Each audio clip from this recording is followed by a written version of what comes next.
I coined my own definition of success in 1934 when I was teaching at a high school in South Bend, Indiana, being a little bit disappointed and delusioned perhaps by the way parents of the youngsters in my English classes expected their youngsters to get an A or B. They thought a C was all right for the neighbor's children because the neighbor's children are all average. But they weren't satisfied with their own and would make the teacher feel that they had failed or the youngster had failed, and that's not right. The good Lord in His infinite wisdom didn't create us all equal as far as intelligence is concerned, any more than we're equal as far as size, appearance. Not everybody could earn an A or B, and I didn't like that way of judging, and I did know how the alumni of various schools back in the 30s judged coaches and athletic teams. If you won them all, you were considered to be reasonably successful. Not completely, because I found out we had a number of years at UCLA where we didn't lose a game, but it seemed that we didn't win each individual game by the margin that some of our alumni had predicted, and quite frequently I really felt that they had backed up their predictions in a more materialistic manner. But I was true back in the 30s, so I understood that.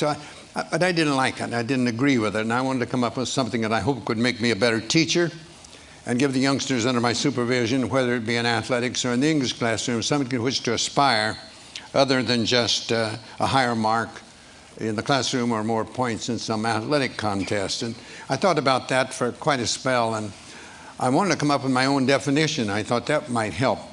And I knew how Mr. Webster defined it as the accumulation of material possessions or the attainment of a position of power or prestige or something of that sort, worthy accomplishments perhaps, but in my opinion, not necessarily indicative of success. So I wanted to come up with something of my own. And I recalled I was raised on a small farm in southern Indiana, and Dad tried to teach me and my brothers that you should never try to be better than someone else. I'm sure at the time he did that. Well, somewhere, I guess, in the hidden recesses of the mind, it popped out years later. Never try to be better than someone else. Always learn from others, and never cease trying to be the best you could be. That's under your control. And if you get too engrossed and involved and concerned in regard to the things over which you have no control, it will adversely affect the things over which you have control.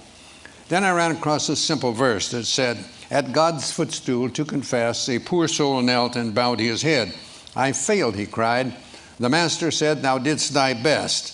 That is success. From those things and one other perhaps, I coined my own definition of success, which is peace of mind attained only through self-satisfaction in knowing you made the effort to do the best of which you're capable. I believe that's true. If you make the effort to do the best of which you're capable, trying to improve the situation that exists for you, I think that's success, and I don't think others can judge that. I think it's like character and reputation. Your reputation is what you're perceived to be. Your character is what you really are. And I think the character is much more important than what you are perceived to be. You'd hope they'd both be good, but they don't necessarily be the same. Well, that was my idea of what I was going to try to get across to the youngsters. I ran across other things. I love to teach, and it was mentioned by the previous speaker that I enjoy poetry, and I dabble in it a bit and love it. And there are some things that help me, I think, be better than I would have been. I know I'm not what I ought to be and not what I should be, but I think I'm better than I would have been if I hadn't run across certain things. And one was just a little verse that said, no written word, no spoken plea can teach our youth what they should be, nor all the books on all the shelves.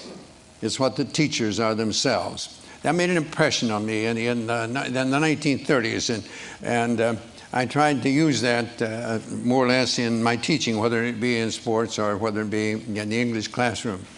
And I love poetry and always had an interest in that, and somehow, and maybe it's because Dad used to read to us at night with a coal oil lamp. We didn't have electricity in our farm home, and they had to read poetry to us, so I always liked it. And about the same time that I ran across this one verse, I ran across another one that someone asked a lady teacher why she taught, and she, after some time, she said she wanted to think about that, and then she came up and said, "They ask me why I teach, and I reply, where could I find such splendid company? There sits a statesman, strong, unbiased, wise, another later Webster, silver-tongued. A doctor sits beside him whose quick, steady hand may mend a bone or stem the lifeblood's flow.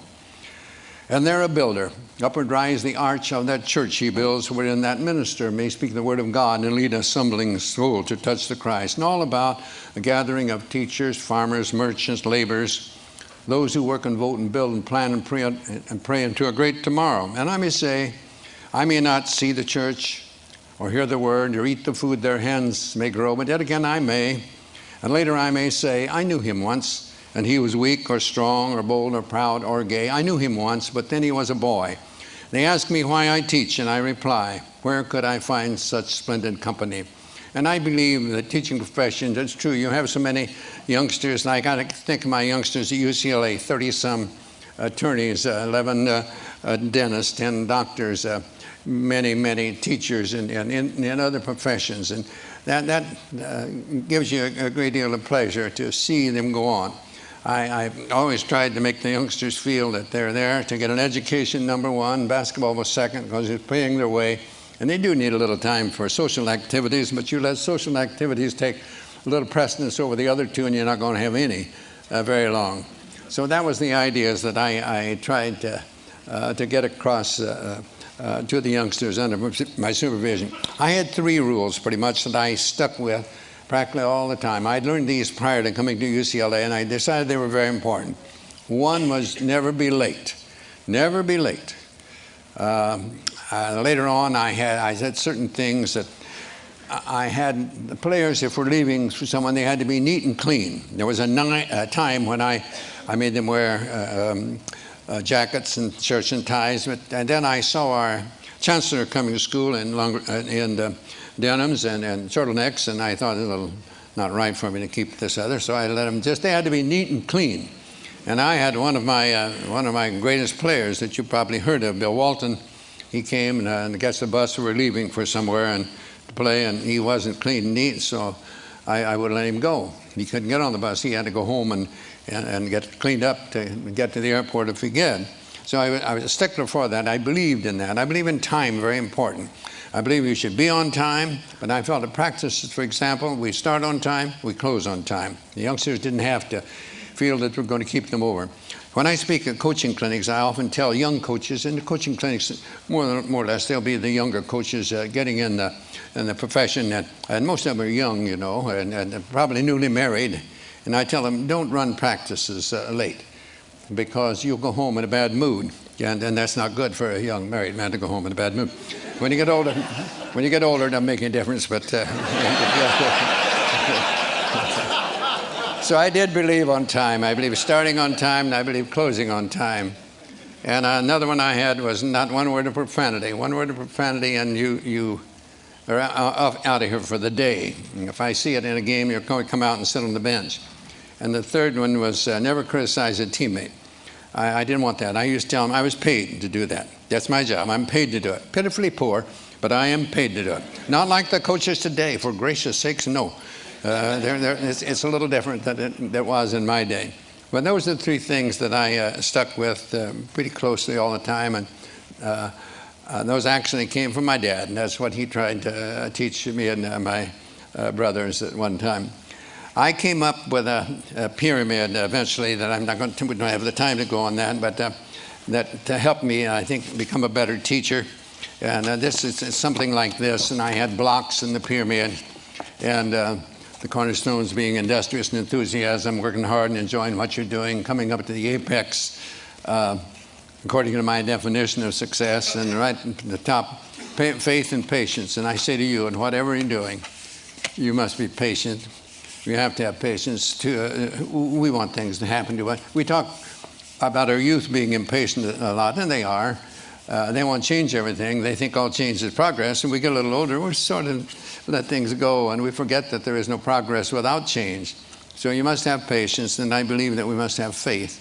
I believe that we must believe, really believe, not just give a word service, believe that things will work out as they should, providing we do what we should. I think our tendency is to hope that things will turn out the way we want them to so much of the time, but we don't do the things that are necessary to make those things become reality. I worked on this for some 14 years, and I think it helped me become a better teacher, but it all evolved around that original definition of success. You know, a number of years ago, there was a Major League Baseball umpire by the name of George Moriarty, and he spelled Moriarty with only one I.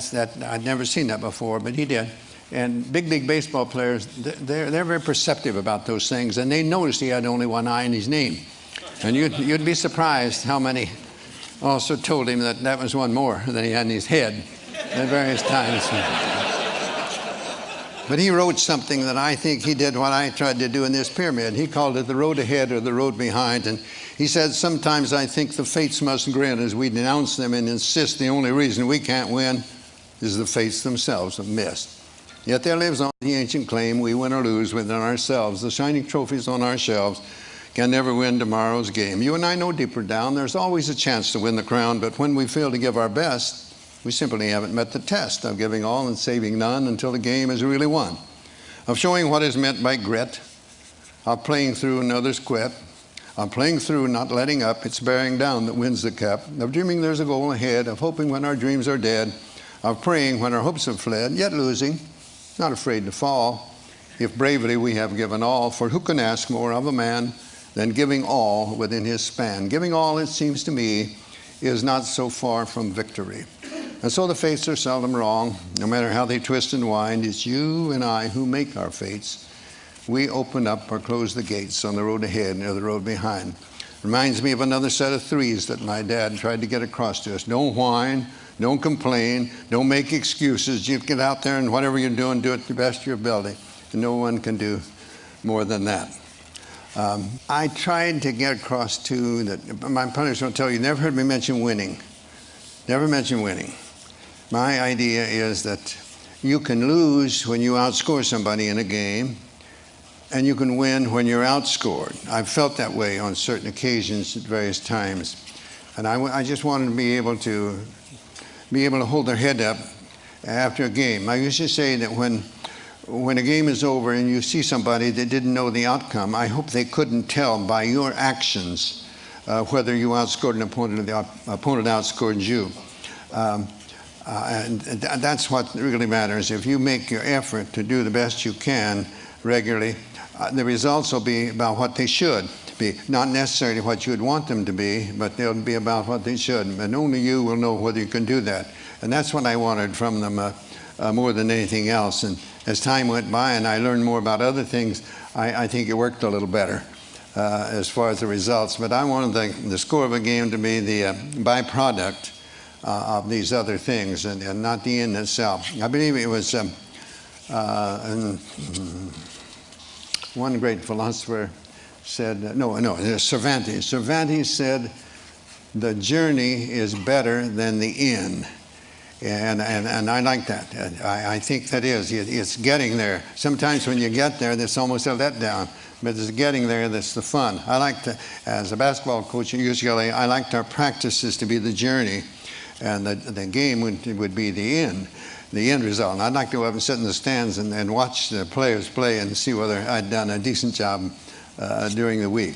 And there again, it's getting the players to get that self-satisfaction, knowing that they've made the effort to do the best of which they are capable. Sometimes I'm asked who was the best player I had over the best teams. I can never answer that.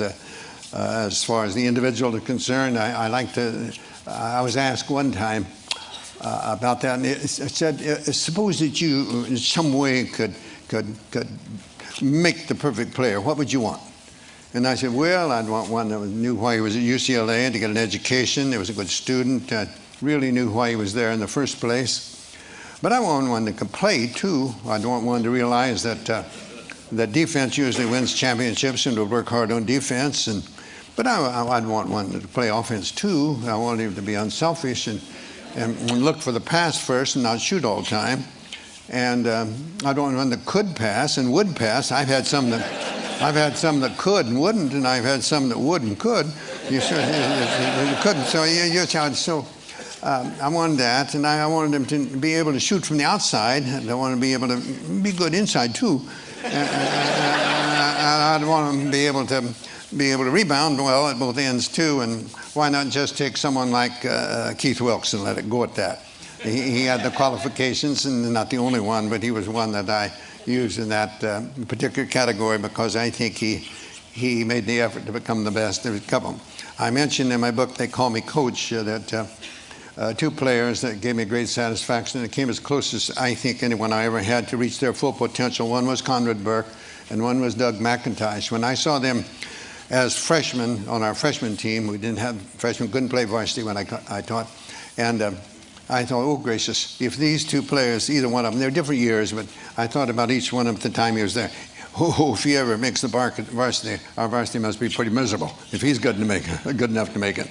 And you know, one of them was a starting player for a season and a half, and the other one was his next year. He played 32 minutes in a national championship game, did a tremendous for us. And the next year he was a starting player on the national championship team. And here I thought he'd never play a minute when it was. So those are the things that give you a great joy and great satisfaction to see one. Neither one of those youngsters could shoot very well, but they had outstanding shooting percentages because they didn't force it. And neither one could jump very well, but they kept good position, and so they did well rebounding. They remembered that every shot is taken, they assumed it'd be missed. I've had too many that stand around and wait to see if it's missed. Then they go, it's too late. Somebody else is in there ahead of them. They weren't very quick, but they played good position, kept in good balance. And so they played pretty good defense for us. So they had qualities that they came close to, as close to reaching possibly their full potential as any players I ever had. So I consider them as to be as successful as a Louis Alcindor or a Bill Walton or in many of the others that we had. There were some outstanding players. Have I rambled enough? I was heard that when he makes his appearance, I was supposed to shut up.